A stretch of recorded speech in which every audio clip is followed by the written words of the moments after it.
Well, Calum, welcome back to another episode of Red Tinted Glasses. It's the first episode of the post-season. It was going to be a Scotland squad reaction, but I suppose before we get into the Scotland squad, we should deal with the Aberdeen squad, being an Aberdeen podcast and all that, because there's been some changes. Not only players released, but a new signing as well. It has been, yeah. It's just a bit all go, really, isn't it? I didn't expect it to be coming together that quickly, but one new signing, very good. I think 8 players now officially out the door. I think 4 released, 1 going to Livingston, and 3 returning to their parent club. So we should probably get stuck into it, shouldn't we? Quick maths there, Calum. I'm impressed. Thank you. Oh, taught me well. No real surprise though that the players returning to their loan clubs, the 3 strikers. It'll be interesting to see what happens over the close season. I think the only one that fans would maybe take back just now is Calum Hendry, or are you happy that we've started looking at replacing them with the signing of Jay Emmanuel Thomas? Basically, if I had to pick one, it would be him. But even then, to say I'd be happy that we signed him would be a bit of a stretch, probably. Jay Emmanuel Thomas, interesting one. Big target man, big physical player, decent feet for a big lad. I was a bit sceptical about it, but I get excited naturally over any signing that happens. So I just get really buzzing. But so long as he's not the main man, I'll be happy, I think. I think we'll be finding somebody to play off of him. Obviously, we're with Bruce Anderson, like you said, leaving to Livingston. It leaves us with just Jet and Michael Ruth as our registered strikers going into next season. Are you surprised, disappointed maybe to see the back of Bruce Anderson, being at the club since he was 11 years old? I feel like anytime there's a young player that kind of starts breaking through but then doesn't quite make it, I'm a little bit upset. But at the same time, I think it probably is right for him, probably right for us as well. He needs to go somewhere where he can probably play every week and kick on. And hopefully that's Livingston. And hopefully he goes and has a successful career elsewhere, just ideally not whenever he plays against us. Yeah, it'll be an interesting move for him. I think it's, if he's chosen to not take a new contract to Aberdeen, because if the rumours are to be believed, he was certainly offered a contract. He's maybe taken that executive decision that he wants to play more regularly, and he's obviously going to get that opportunity at Livingston.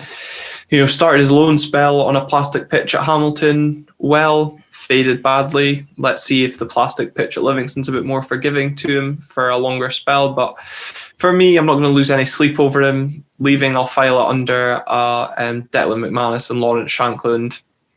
On they go. Yeah. Let's see if exactly. I don't think we'll regret the decision, but I hope he doesn't prove me wrong. Well, I mean, we've not mentioned those two there. Even the Shankland one, he's been successful at Dundee United, but even then, it's not a great regret because he's come up to the Premiership and he's not really set it alight. Okay, he might need a bit some adjustment period, but he's not really properly got going, and obviously misses out on the Euros squad as well.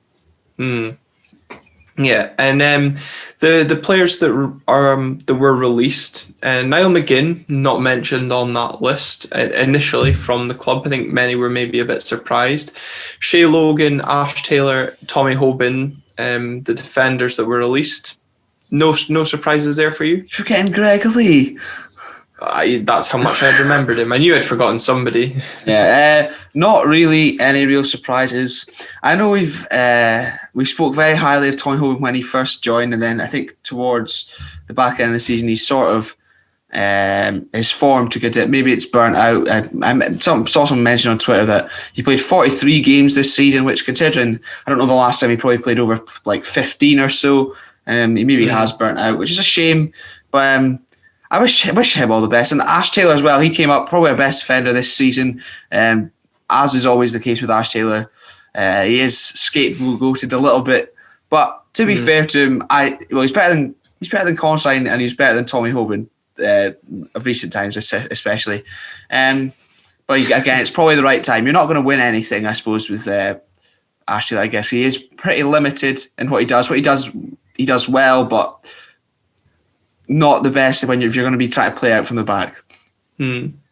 Yeah, I feel slightly sorry for Tommy Hoban in the sense that, the club, and I suppose more so Derek McInnes, judging by his leaving post, stuck by him when we didn't have to. The injury he suffered on his first spell at the club, and maybe he was told a few weeks ago that Stephen Glass didn't see a future for him at the club, and he was maybe playing a bit within himself because he didn't want to get injured. He doesn't want that bad luck to strike again and miss out on signing for another club. It could be the burnout that you touch on. I suppose none of us will really know what it is. And it was possibly there was a distraction on his mind, but we can't deny that he's been a good servant for the club in his spell. Like you said, probably none of us expect him to play as many games this season. And, just a lovely man. He was all for coming on the podcast at the start of the season. Unfortunately, the club said no. Been in touch with him since leaving. Maybe once he gets his future sorted and has a wee break from football and is, thinking about Aberdeen, he might yet reappear on the podcast, which would be nice to hear. I suppose I tend to agree with what you were saying about Ash Taylor. Absolutely the easiest scapegoat in this team. But I think a defender that's been massively underappreciated because a no-nonsense defender, but unfortunately when he makes a mistake, it's highlighted to no degree. Sometimes when he does make a mistake, though, it's not just a little silly mistake; it's a catastrophic error. True, but when players such as Hoban or Constantine made similar mistakes this season, there was nowhere near the crucifixion that Ash Taylor would got if it was him that made that mistake. So I feel a bit sorry for him in that sense, but I probably agree that, to start winning trophies, maybe we need to improve on these players, whether Declan Gallagher or the rumoured Clarke Robertson are those players, or are they just more of the same? Time will tell, I suppose. Greg Lee, I think no real big loss there. It's just been sitting collecting a wage for the last 6 months. Shay Logan, who didn't get moved by his leaving post? Yes, I know I was certainly critical of the way he's behaved. Since probably the decision was made that he will be leaving the club, I feel it maybe a bit petty, but for someone that's not born and bred in Aberdeen, who joined the club, was it back in 2014? He got what it meant to play for this club. He understood not only the fans, but he got the passion. He knew how to wind up the old firm. And yeah, he really did live rent-free in those Celtic fans' heads. And you could probably say maybe he knew exactly what he was doing in terms of that would get us on board, but that's listen to what Steve Tosh told us when he would sort of cheat the fans, and he knows how to get them going and get them on board. Maybe that's what Shea Logan was doing, but it worked. Let's be honest, it worked. It got people going, and it was encouraging. It's quite sad to see him go after such a long time at the club. He was a good servant for the club. It's obviously time that he goes. Let's be honest. Who knows what he will do next? But we thank him. It's definitely time, though. Definitely the time. Yeah, there was no question about the level of performances he put in the beginning of his Aberdeen career, but unfortunately, it's just not worked out this season. But again, it's probably an area that we need to address, as we've touched on plenty of time. And a player that has been rumoured is Jack Gurr from Atlanta. Broken into the first team, playing all of 14 minutes so far this season, but last season played under Stephen Glass for the Atlanta 2 side, and 3 assists, 1 goal in his appearances. But a Geordie, so that'll maybe make you happy, Calum. He's very happy. But a youngster, I suppose a relative youngster compared to some of the signings we've been making at 25. It'll be interesting to see if that's a permanent or if it's a loan deal. Hope it goes better than the last one we got from Atlanta. But I'm not going to sit and pretend I know everything about Atlanta. I've even seen this boy play. I've seen people speak on Twitter, maybe know a bit more, that he's behind possibly their best player, then Ronald Hernandez, in the pecking order. So it'll be interesting if we can get him in on the cheap, I suppose. That's always a good thing. It'll allow us to spread costs elsewhere and improve the squad. That's all there really is to say. I'm not too negative about the Atlanta thing. If they're players that come in for nice and cheap and it allows us to spend money improving the squad elsewhere, just even as sort of squad fillers, then it's fine, isn't it? Yeah, and I suppose I was doing a bit of research when his name popped up on Twitter, and the YouTube highlights is all of him going forward, but I suppose no one really puts up your defensive highlights, so it's all well and good being able to put a good ball into the box, but can you defend? Because ultimately that's what we need is a good defender. But I suppose maybe it is a right area to address, because we can't be relying solely on Calvin Ramsey next year. Obviously, there's been the rumours of Ross McCrory potentially getting interest from Sunderland. We've seen him drop into right back, but I know Jack McKenzie's filled in at left back, but again, he's 3 years older than Calvin Ramsey. At that age, maybe we need to make sure we have adequate cover there for him. What I would say, though, is I hope it doesn't stunt Calvin Ramsey's growth. I'm happy for someone to come in. To be honest, I'd like to see Calvin Ramsey as first choice, because we've only really seen good things from him. But we do need some sort of backup, as we've seen this season when he can't play. And that's only in the last few games, let alone a full season. So someone who can come in and fill in for him, that would be nice, basically. And if that's him and it's cheap and it doesn't cost a lot of money and it allows us to improve elsewhere, then that's absolutely fine by me. You mentioned Ross McCrory there, the Sunderland link if they get promoted. First of all, I hope Sunderland don't get promoted anyway, let alone before the fact that they sign Ross McCrory. But the more interesting one, perhaps, which I don't know, we don't have notes for this in case you haven't guessed, we were probably going to touch on the Lewis Ferguson, 2 million rejected from Watford. What are your thoughts on that, Glen? 2 million's a derisory offer, given that that's what we got rid of Sam Cosgrove for, and the fact that we sold Scott McKenna for was 3, I think, to Nottingham Forest. He's definitely rated for me higher than Cosgrove, if not on par. Probably some will disagree with that, saying he's on par with Scott McKenna and viewed higher. I seen Martin Stone and Paul Selby saying to me on Twitter that take maybe 4 million for him, maybe even more than that. But yeah, I think it's a very low ball offer. But my issue is, given the kind of financial talk that Cormac's come out saying, the amount of money that we've missed out on this season, would the club just be happy at taking a couple of million? Personally, I hope they hold strong, and if Ferguson is to leave, he does go for maybe double that amount. Yeah, I think it's an interesting one. The fact they've bid 2 million now, teams like to lowball very early on, and they've already offered 2 million. And it's not even in June yet. I don't even know if the transfer window is officially open yet. I don't think it is. I don't think it's until June. So it's a bit of a concern, the fact that they're already offering 2 million. I think we will see it possibly double, clauses as well, maybe, even if it's not to Watford, but this summer. And it wouldn't surprise me that if he went, especially now that we're being linked with Jackson Irvine as well. But with Lewis Ferguson, I don't know if Watford will be the team, because he's not going to go and start in the Premier League, is he? Now, at this age, I don't think so. But they are a team, a bit of a yo-yo club. But for me, I think he can go and play at like the level sort of John McGinn is right now.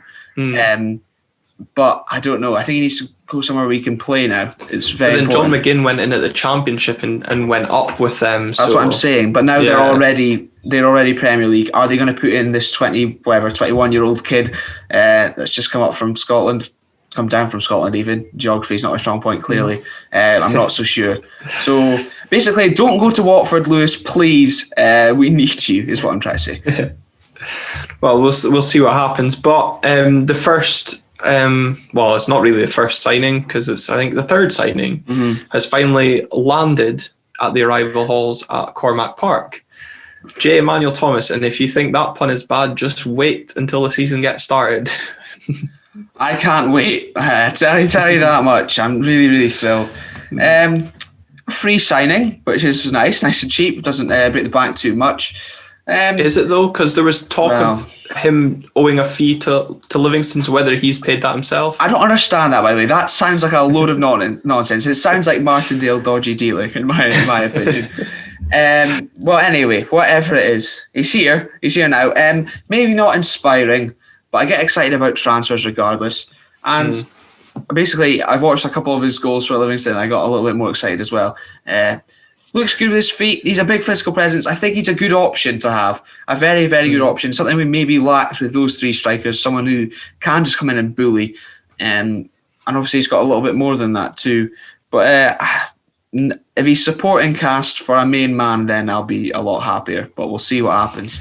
I think it was Red Point of View actually said that if his job interview for joining Aberdeen was the last time that we faced Livingston, it's fair to say he passed it with flying colours. Not only in the way he took his goal, but the way he, that was a very unintended playing pun, but thanks for pointing that out. The way he bullied the defenders, the quality of goal he scored, but also in the cup game again. A well-taken goal, well-taken penalty in extra time as well. And, he got goal of the season for his goal against Hamilton from Livingston this season. Again, another excellent goal. So he does have that moments of quality, absolutely. Whether or not he can deliver that consistently, I suppose, is maybe something that we'll have to watch out for. We're not going to call him Jet, though, are we, on this podcast, are we? Or can we call him Jay Emmanuel Thomas, please? Please, can we call him Jay Emmanuel Thomas? Well, as Stuart Duncan said, I hope we name him, he gets squad number 2. Oh, that would be, what's worse? Let us know in the comments down below. May 83 or Jet 2.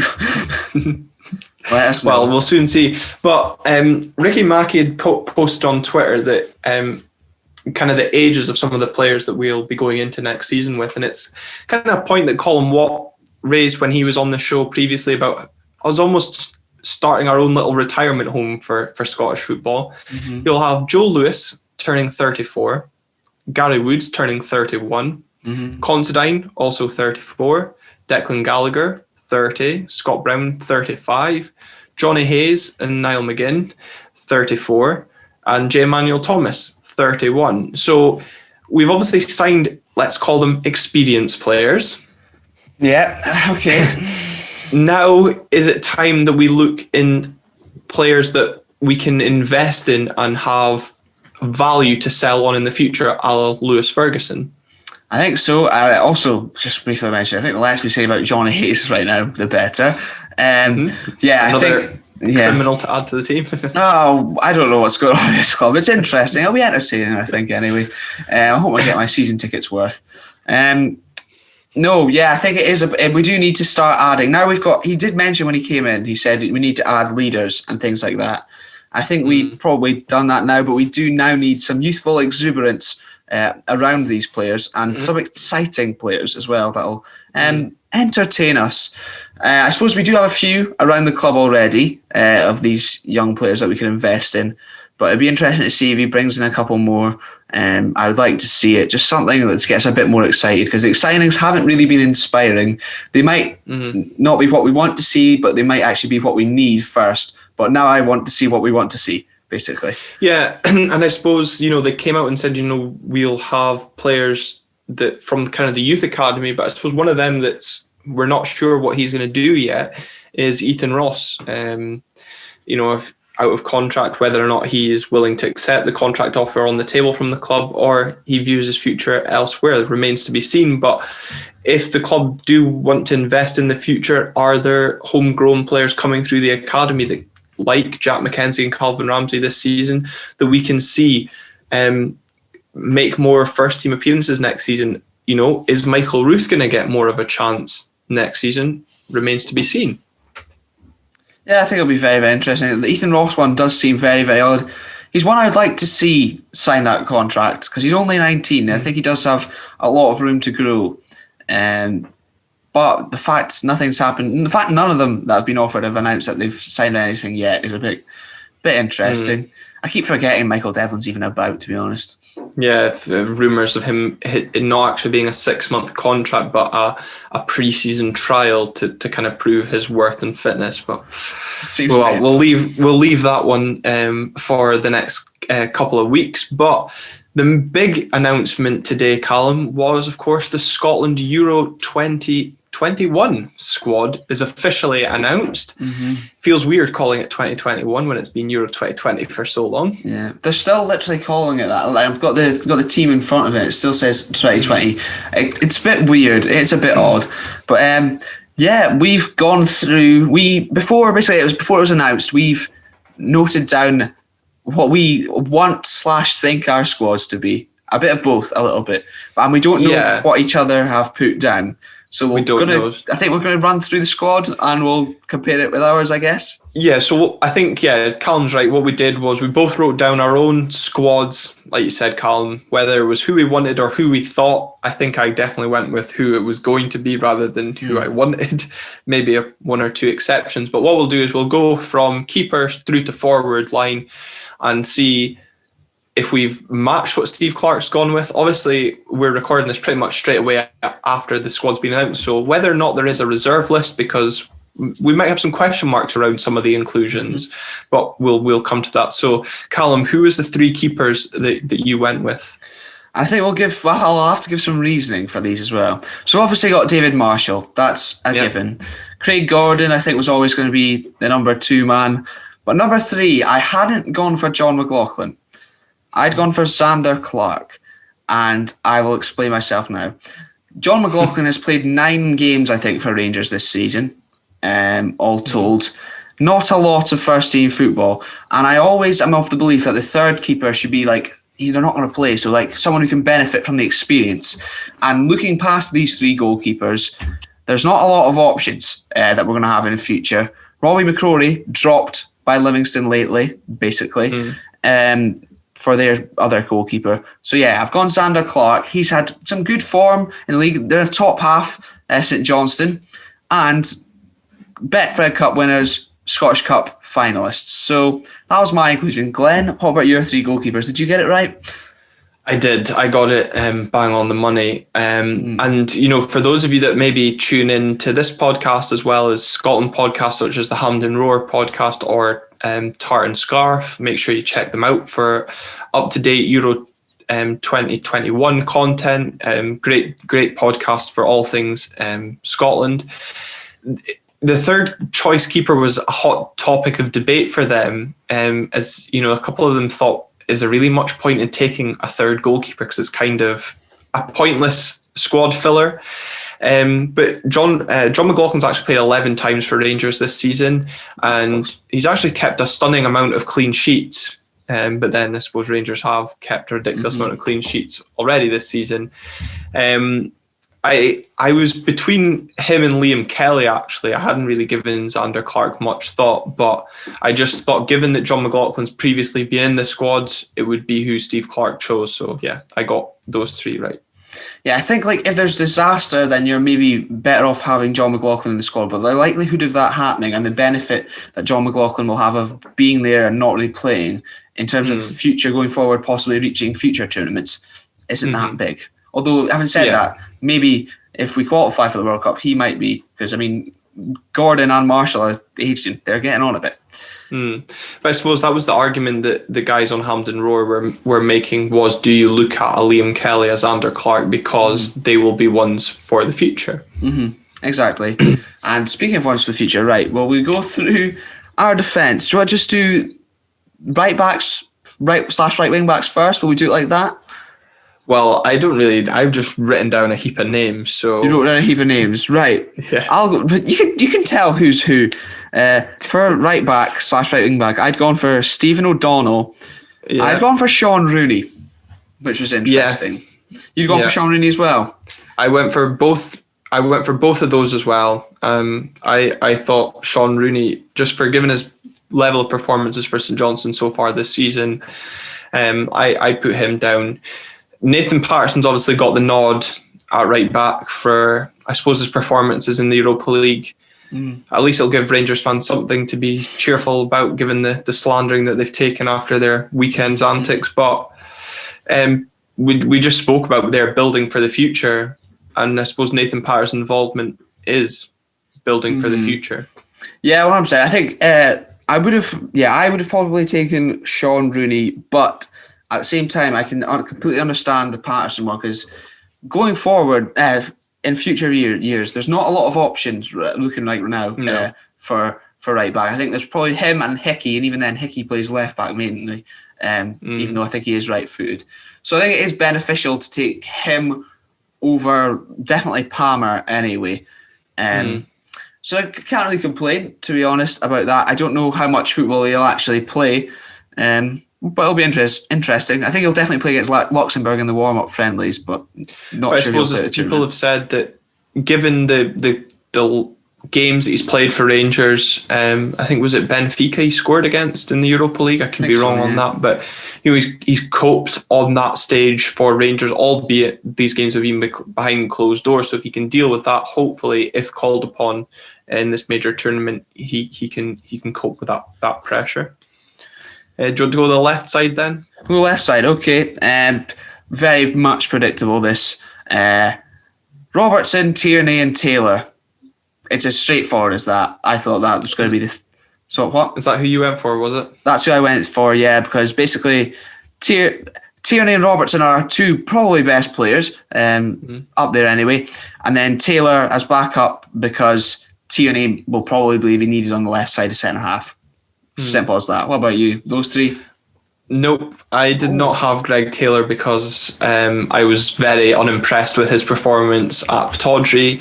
I know Colin, who's been on the podcast again, said, maybe had some questionable performances for Celtic of late. So I actually gave it to Andy Constantine for what he'd done in previous squads, purely as a cover option, not thinking he would actually play. But not only can he play left back, he can fill in at centre half. So that was kind of my logic on Constantine. So yeah, I had Constantine over Taylor. I think he should go as a team mascot, if nothing else. Let's be honest. I think that'd be nice. But other than that, he should just be there to sing "Yes Sir I Can Boogie." Yeah, exactly. A cheerleader kind of thing. Yeah. Go on to the centre halves now. How many did you take, first of all, just as a question? If you don't include Tierney or presumably McTominay as actual centre-halves. Well, I'd actually listed McTominay in my defenders. Okay. I think he's been listed as a midfielder in Steve Clarke's squad. So I went for Scott McKenna, Grant Hanley, Scott McTominay and Jack Hendry at the expense of Declan Gallagher in my initial squad. Obviously, Declan Gallagher has been named, and Liam Cooper has been named as a defender with Scott McTominay being into midfield there. I actually didn't think Liam Cooper was fit, which shows how much paying attention I've paid to him and his performances at Leeds so far. Well, I noticed he didn't play at the weekend for Leeds, but I think that's maybe probably just down to rotation, I suppose, now probably. But he started last night, so... Okay. Well, I went for Space Cadet Jack Hendry. If anything, just so we can tweet out those videos of him yelling at his Oostende teammates. Grant Hanley. It's weird that these two came in recently in the squads rather than they just came to the last squad. But anyway, they're both there. I had Declan Gallagher in there, and I had Scott McKenna, and I also don't think Scott McKenna will probably play too much because I think Tierney will be in that left-sided centre-half, but it's good to have a left-sided defender for that position, basically as backup. And that was my 4, and then obviously we have Tierney as an option for there, and McTominay's in my midfield as well. So you didn't have Liam Cooper down? I did not have super duper Liam Cooper down, no. No, it's good obviously from an Aberdeen perspective having Declan Gallagher at the Euros. I think there's a bit of doubt whether or not Aberdeen will get the Euro payment for Declan Gallagher's appearances at the Euros. I think that might still go to Motherwell. But I actually think McKenna might play alongside Kieran Tierney in the centre of defence, but I think it's going to depend what formation Steve Clarke goes with, if we go for a 4 at the back or if we kind of go that wing back role. Yeah, I suppose maybe I was a bit harsh saying that he probably won't play that much, but I think he will. He'll probably play in one of the 3 games anyway, at least. And in terms of midfield, will we just go through like all of the centre midfielders who could play centrally, because there's a lot of them. There is a lot of them. Pretty much them all. Yeah. So I had obviously John McGinn. There's no doubt about him going there. Calum McGregor. I'm not convinced about him. But I obviously just knew he was going to go. And I think as one of like sort of the sitting midfielders, given McLean and Jack are both out. Are you okay there? Yeah, I just sneezed, but made sure I muted it first. So yeah, Calum McGregor, Stuart Armstrong, obviously, McTominay, and then Christie as well. John Fleck, because especially with Jack and McLean out, I think it was. Yeah. I don't really want. I don't even know if I want Fleck to be there, but I just knew he was going to go. And then I had Billy Gilmour and I had Ryan Gauld in mind as well. Yeah. Did you have those two? I probably like contentiously wrote about 3 names for the last pick. Just put like dash, dash, dash. So I also had Stuart Armstrong, John McGinn, Calum McGregor. Again, I kind of agree with you despite what I feel has not been great level of performances. I think he kind of performs that sitting role and with Jack and McLean out. I mean, I think he'd have been there regardless if Jack and McLean had been fit, but he's going to fill in probably for them. Similar along the lines of John Fleck, I think as soon as Kenny McLean was ruled out, John Fleck's place was pretty much guaranteed. I don't think he would have been there had both Ryan Jack and Kenny McLean been fit. Probably not. I think Fleck also has a left-sided option, probably another reason he's there. Yeah, and I've also gone for David Turnbull and Ryan Christie, like yourself. I did have Ryan Gauld as well. I think it's really harsh that he's missed out, but I suppose given he's maybe more of an attacking player, maybe he's on standby if there's an injury, a dropout, who knows. But I did have Billy Gilmour, but I also had his name down with Lewis Ferguson, which is maybe a very dubious one, just because I wasn't really sure, kind of like looking at a defensive point of view. But I'd also had Lewis Morgan's name kind of scribbled down there as an outside pick. But I suppose given the whole coronavirus pandemic probably coming across from America wasn't going to suit him. Very true. Interesting, you had Turnbull and he's actually in the squad. I didn't have him. Maybe that's because he kicked Dylan Georg. Maybe I'm clouded by that. But it's very possible. I can't complain. Again, he's another one of the sort of 3 youngsters going that will obviously be in Scotland squads for years to come. So it's probably useful that they have that experience. So that's fair enough. And then moving on to forwards. Yeah, ready to move on? I've kind of forgot about the wingers because I also put in James Forrester and Ryan Fraser. I did put Ryan Fraser in, who has been selected in Steve Clarke's squad as a striker, but I had him in my midfield area. But I know obviously Steve Bruce has question marks around whether or not Ryan Fraser will be fit enough. But given what he adds playing off of Lyndon Dykes or Che Adams, if we went one up top, I think it's wrong for him not to even be considered. So yeah, he made my squad, which it's good to see he has made the actual squad as well. Yeah, I had them 2 listed as forwards, but they were both in mine. Obviously contentious in terms of fitness, but I think they bring some sort of natural width that the team otherwise lacks. So if they do decide to switch up, obviously we don't actually play wingers really, but if they do decide to switch up, then those are 2 players who can play out wide. And also Ryan Fraser, he's also been utilised sometimes at right wing back. So if we do go into that last game needing a win or something, then he could fill in there rather than Stephen O'Donnell, not great going forward. James Forrest also played right wing back for Scotland many a time as well, so you've got that versatility of having. I know obviously Nathan Patterson's been brought into the squad as a natural right back, but you then have, obviously he's uncapped. You then do have the experience of James Forrest and Ryan Fraser, who have played in the wing back role and do have the experience on the international stage. But if you're going to use them in that position, you've got question marks over their fitness. It's good to have an out and out right back there as cover in Nathan Patterson. Weirdly, we 100% agree on that. And in terms of my strikers, I had room for 4 left. I had 4 spaces left for my strikers. As did I. And Che Adams, obviously, I think he is the main man probably going into the Euros. Lyndon Dykes might not agree with that. Well, I know, but in terms of goal scoring, I would say... But in terms of, I suppose, against the likes of England, when you want to have a target man or something up there who will just fight for every ball, then Lyndon Dykes is your man. So he's also in my squad.